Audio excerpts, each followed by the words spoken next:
বাহিনী এবং বিমান বাহিনী প্রথম দিকে গিয়েছিল এবং তারা তাদের বিশেষ উদ্ধারকারী যেসব যন্ত্রপাতি আছে বিমান বাহিনীর হেলিকপ্টারের মাধ্যমে তারা ফার্স্ট রেসপন্ডার হিসেবে সমস্ত আহতদেরকে এবং নিহতদেরকেও নিয়ে এসেছিল ওখান থেকে। আমি আপনাদেরকে জানাতে চাই যে সরকার বা আমাদের মাননীয় প্রধান উপদেষ্টা প্রথমেই বলেছেন যে এদের যারা যারা আহত হয়েছে তাদের সুচিকিৎসার বন্দোবস্ত করতে হবে এবং সে ব্যাপারে তাদের কাছ থেকে আমরা সম্পূর্ণ আশ্বাস পাচ্ছি। ইনশাআল্লাহ সমস্ত ধরনের চিকিৎসা ব্যবস্থা তাদের করা হবে। সরকারের পাশাপাশি বিমান বাহিনীও সবসময় হতাহতের পাশে থাকবে এবং থাকছে। আহতদের সুচিকিৎসা নিশ্চিত করতে যা যা করণীয় আমরা সব কিছু করব।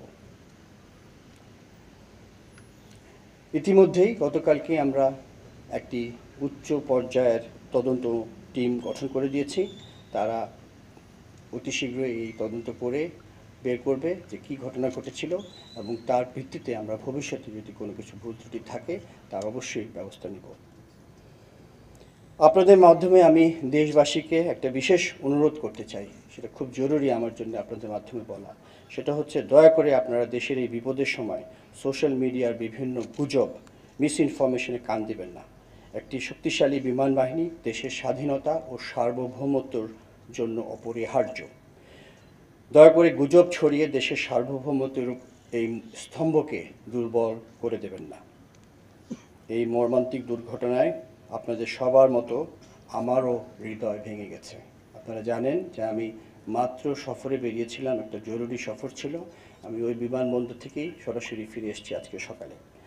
যখন সংবাদ পেয়েছি আমার বাকরুদ্ধ হয়ে গিয়েছিলাম যে অনেক দুর্ঘটনাই হয়েছে সারা বিশ্বে বিমান বাহিনীতে বা বিমান দুর্ঘটনা আমরা জানি হইতেই পারে, কিন্তু এই ধরনের একটা হয়েছিল কিছুদিন আগে আমাদের প্রতিবেশী দেশে, যেখানে জনগণ অনেক মৃত্যুবরণ করেছে।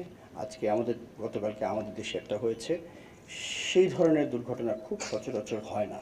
এটা আমাদের জন্য খুবই দুঃখজনক, কিন্তু একটা কথা বলতেই হয়, যখন দুর্ঘটনা হয় সেটা আল্লাহ জানেন কেন, ভালো মন্দ কী আছে এটার ভিতরে। তবে যে অপূরণীয় ক্ষতি হয়ে গিয়েছে সেটা রিকভার করাই হবে আমাদের মূল কাজ। বা যদিও জানি এটা কোনোভাবেই পারিবারিকভাবে আমরা সম্ভব করতে পারবো না, বাট আমি যেটা বলেছি বারবার যে আমরা তাদের পাশে থাকবো। আমরা সম্মিলিতভাবে অনেকেরই কষ্ট কিছুটা হলেও লাঘব করতে সক্ষম হব ইনশাআল্লাহ। আহতের সুচিকিৎসা এটাই এখন আমার মনে হয় সবচেয়ে জরুরি। যারা আমাদের মাঝে এখনও অসুস্থ হয়ে আছেন বা আহত হয়ে আছেন তাদেরকে আমরা সর্বাত্মক চিকিৎসা প্রদান করব এবং তারা যাতে সম্পূর্ণভাবে সুস্থ হয় সেটাই আমাদের মূল লক্ষ্য। এই বিষয়ে আমি আপনাদের সকলেরও বা যারা আছেন সবার সহযোগিতা কামনা করছি।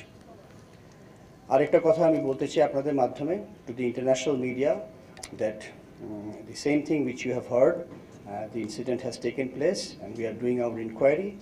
It was a very